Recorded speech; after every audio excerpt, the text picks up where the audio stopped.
안녕하세요.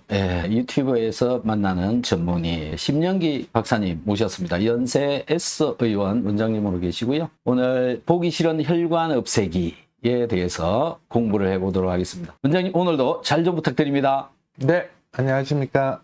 연세 S 의원 심영기 원장입니다. 오늘 주제는 보기 싫은 혈관 없애기를 주제로 해서 혈관에 대한 얘기를 좀 한번 해볼까 합니다. 혈관이라는 게 없어서는 안 되는 존재인데 혈관이 막히면은 큰일이 나죠. 근데 이제 이 혈관이 또 바깥으로 너무 두드러져 나오면은 참 미용적으로 보기 싫은 경우가 많아요. 이게 대표적인 게 하지정맥이죠.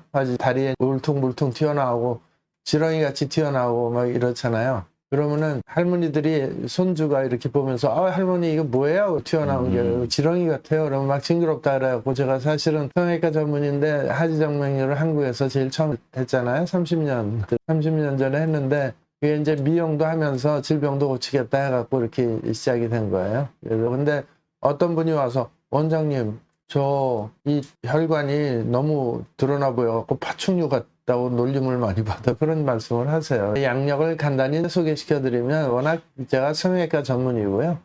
하지정맥류를 국내 최초로 1995년도 지금부터 한 30년 전 됐죠. 그때부터 시작을 해서 대한정맥학회도 만들고 그 다음에 중국의 대련하고 북경에 하지정맥류 전문병원을 중국 역사상 최초로 정맥류 전문병원을 설립을 해서 지금도 운영이 되고 있습니다. 얼마 전에 제가 대련에 갔다 왔죠. 그리고 2001년도에는 대한정맥학회라고 해서 정맥류를 주로 보는 학회를 창립을 해서 처음에 창립할 당시에 피부과, 성형외과, 흉부외과, 일반외과, 내과, 산부인과, 정형외과 이런 선생님들이 다 오셨다가 그때 창립할 때 한 250명 정도 모였어요. 2001년도에. 지금 23년 됐는데 지금은 한 800명 넘고 그래서 한 1000명 되는 학회가 됐습니다. 중견 학회가 됐고 거기에서도 열심히 또 정맥류에 대해서 공부들 하고 서로 신지식을 나누기도 하고 그렇습니다. 그 다음에 쭉 치료를 하다가 림프 부종이라는 거를 제가 열심히 연구를 하고 그 다음에 LQO 요법이라고 림프 부종 때문에 시작한 건데 고전한 미세전류 치료 방법인 LQO 요법을 개발하게 돼서 개인적으로는 정맥류 환자가 3분의 1, 림프 부종 환자가 3분의 1, 그 다음에 난치병, 불치병, 대학병원에서도 고치기 힘든 그런 분들이 많이 오셔요. 그래서 오늘은 이제 혈관에 대한 얘기니까 이제 간단하게 혈관을 이렇게 보면은 형태가 이런 식으로 넷으로 나눠져요. 그래서 사선으로 보기 싫은 혈관이 이렇게 보이는 경우가 있고 그다음에 오른쪽에 나무 뿌리 같이 그런 형태도 있고 그 다음에 태양이 빛이 나는 것처럼 이런 식으로 된 형태도 있고 아니면 점처럼 쭉 있는 경우도 있고 이제 보기 싫은 혈관 이런 것들을 보시면 서로 연결이 막 돼 있잖아요. 이런 것들을 우리나라 말로는 거미상 정맥이라고 하고요. 다음 슬라이드 보면 코 옆에도 이렇게 빨간 게 있고 이런 식으로 다양하게 그 다음에 입술 주위라든지 턱이라든지 눈 밑에 혈관이라든지 그것도 코 이제 술 먹었냐 술이 들겠냐 이런 주사비라고 하는데 이건 좀 상당히 치료가 까다롭긴 한데요. 이것도 조금씩 좋아지긴 해요. 주사비 그 다음에 관자놀이죠. 관자놀이 이렇게 혈관이 툭 튀어나오면 이제 화가 난 것처럼 보이는 인상을 주죠. 이런 것들이 다 이 보기 싫은 혈관 성형외과 영역이 되겠습니다. 손등에도 연세 드신 분들 손등의 연부 조직이 얇아지면서 손등 혈관이 이렇게 튀어나와갖고 손등에 지렁이가 꿈틀꿈틀 거리는 게 지나가면 굉장히 보기 싫다고 스트레스 받으신 분들이 많아서 여름철에 저게 심해져요.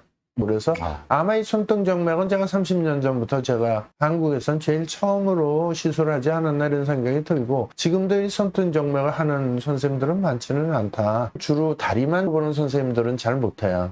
겁이 나기도 하고 해부학적 구조도 완전히 틀리기 때문에 새로 공부를 해야 되기 때문에 그래서 거의 혈관 성형외과는 제가 독보적으로 거의 국내외를 통틀어서 혼자서 한다 이렇게 보시면 되겠습니다. 그러면 혈관의 형태나 상태를 검사를 해야 돼요. 치료하기 전에는 혈관이 어떻게 얼마만큼 돌출이 돼 있는지 그리고 어떤 굵기인지 그리고 위치는 어떤지 그거를 도플러 검사라고 해서 요거는 혈관 초음파로 물론 볼 수도 있는데 좀 미세하고 이런 건 소리로 듣고 진다는 게 훨씬 더 정확합니다. 그래서 요걸로 되면 이게 동맥성인지 정맥성인지를 알 수가 있고 초음파로 진단을 하게 되면 밑에 이제 화상이 나오죠. 그게 이제 정맥인 거 통맥인 거냐, 맥동성이 있느냐 없느냐, 예. 심장 뛰는 소리가 들리느냐 안 들리느냐 따라서 치료법이 완전히 틀려져요. 예, 그래서 미리 사전에 검사를 해야 된다. 네. 정확하게 이제 혈관의 성격을 알아야지 재발률이 훨씬 적어지죠. 그 다음에 치료법은 뭐가 있는지 이렇게 대충 보면 혈관이면 레이저로 치료한다고 많이들 알려져 있을 거예요. 주로 현재도 피부과에서 많이 치료를 해드리고 있고 레이저 치료가 주다 이렇게 아시면 되고 그 밑에 1 내지 2mm 수술은 아니지만 혈관 경화요법은 1995년도에 제가 독일에서 제일 처음 들여왔다 이렇게 이해하시면 돼요. 그 다음에 3mm 이상인 경우에는 주사요법으로 위험할 수가 있어요. 그래서 미세 정맥 추출 시술이 이것도 제가 동시에 같이 했는데 이것도 이제 독일에서 배워온 대로 이제 제가 들여온 혈관 경화요법의 동영상 한번 보여주실까요? 이거는 혈관 경화제라는 걸 주사를 놓으면 혈관이 쫙 없어지면서 그 안에 혈전으로 막혀서 치료하는 기법이에요. 작은 혈관에는 레이저보다도 훨씬 더 효과적이고 치료비도 레이저보다 훨씬 더 저렴하고 신기하게 사라지네요. 혈관 경화요법으로 해서 굵지 않은 혈관 1 내지 2mm 정도의 혈관 직경이 이런 경우에는 혈관 경화요법으로 싹 없앨 수 있고 부작용이 그렇게 심각하지는 않아요. 그래서 부작용이 그렇게 많지는 않은 치료법이고 안전한 치료법이고 그래서 제가 이거를 지우개 요법 이렇게 별명을 붙였어요. 천천히 없어지는데 보통 6개월 정도 걸립니다. 그거는 중간중간에 치료하시는 선생님들이 체크해서 많이 고여있는 혈전 짜주는 그런 치료가 또 필요하게 돼요. 대부분 혈관 경화요법은 다리 쪽에 많기 때문에 다리 쪽은 뭐 무조건 혈관 경화요법으로 하고 얼굴 쪽은 좀 조심해서 해야 돼요. 그래서 얼굴 쪽은 가급적이면 경화요법은 저는 하지를 않고 시술 쪽으로 하고 있습니다. 왜냐하면 이 약자가 들어가서 굉장히 중요한 혈관을 없애버리게 되면은 부작용이 눈이 먼다든지 혹은 뭐 아주 심각한 부작용이 생길 수 있기 때문에 얼굴에 혈관을 잘못 건드려 놓으면 큰일 납니다. 그렇기 때문에 시술적으로 많이 가는데 그럼 시술은 도대체 뭐냐? 시술이라는 건 뭐냐면 이게 굉장히 확대한 건데 굉장히 미세 절개를 해서 얼굴 쪽은 피부 속에 있는 혈관을 끄집어내는 거예요. 요거를 미세 정맥 추출술이라고 해서 굉장히 정교한 시술이 필요합니다. 다음 슬라이드 보시면 이제 그거를 빼내는 기구들이 이렇게 생겼어요. 굉장히 작은 1mm도 안 되는 것들로 해서 혈관을 파괴시키는 요 훅이라고 해요. 또 다음 슬라이드 볼게요. 혈관 성형외과 중에 미용적인 목적으로 이제 할 수 있는 게 어디가 있을까 보니까 제가 치료한 환자분들을 분류를 해보니까 눈 밑 혈관이 제일 많으셨어요. 그다음 두 번째가 관자놀이, 또 세 번째가 이마, 그다음에 드물게 볼, 그다음에 유방에 파충류 같이 푸른 힘줄이 보여 이런 분이 있었고, 그다음 목, 그다음에 손등, 그다음에 다리의 모세혈관은 뭐 거의 몇만 명 해드린 거 없고요. 근데 이제 얼굴 쪽으로는 제일 많은 게 눈 밑 혈관이 제일 많았다. 이렇게 케이스를 한번 보시죠. 이런 식으로 눈 밑에 파란 게 있으면 이제 혈관성 다크서클이라고 이렇게 표현한다고 했죠. 미세 혈관에서 이 혈관을 추출해낸 거예요. 그래서 자세히 보시면 조그만 점들이 보이죠. 여기 이제 한 달 된 사진인가 아마 그럴 건데요. 나중에 되면 거의 안 보이세요. 그래서 미세하게 치료를 해드리면 되고, 다음 눈 밑에 또 이런 경우도 있어요. 눈 밑에도 이렇게 볼록 튀어나온 것도 이제 시술 전후의 모습이고요. 그다음 볼은 눈하고 좀 멀리 있기 때문에 이것도 주사요법을 해서 없애드린 거예요. 비교적 안전한 부분은 주사요법을 하고 눈 근처는 미세 혈관 시술을 하는 게 더 훨씬 안전하다 이렇게 말씀드릴 수 있고, 근데 이제 이걸 하시고 나면 혈관을 치료를 하게 되면 이제 혈관이 출혈이 되잖아요. 그러니까 치료하고 나서 한 일주일 정도는 멍이 들어요. 멍이 들고 그래서 이제 조금 시간적인 여유 좀 회복 기간을 좀 생각을 하셔갖고 한 일주일 정도 조금 여유 있는 게 낫고요. 그 다음에 방수 테이프 같은 걸 붙여드리니까 샤워하는 데는 큰 지장은 없고 하루 정도만 불편하시면 되고요. 여기도 보면 눈 밑에 혈관 보이시죠? 혈관이 보여서 남자들도 많이 와요.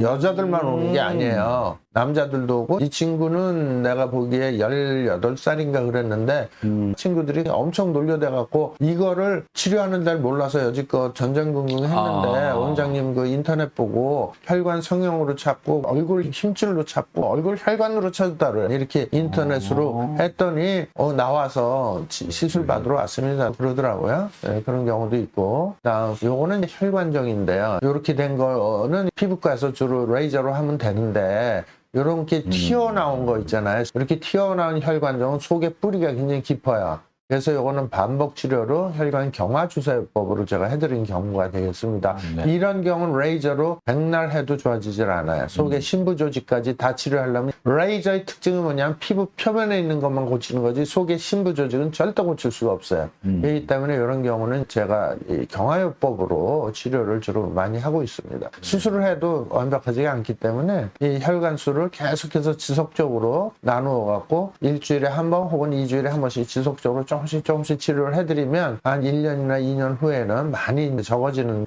경우가 이제 많죠.